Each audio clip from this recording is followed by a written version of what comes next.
else who did this. I was living in the factory in Fremont, and the one in Nevada for 3 years straight. That was my primary residence. Not kidding, literally. Did you keep the couch?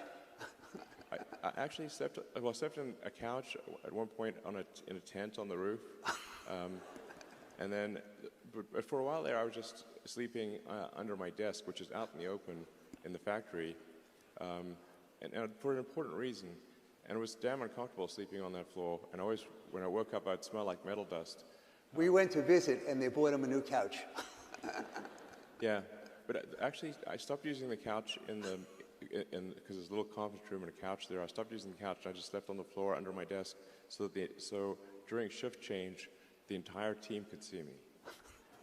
And this is important because, like, you know, the team, if they think the sort of their leader is off somewhere having a good time, you know, drinking Mai Tais on a tropical island, which I could definitely have been doing and would much have preferred to do.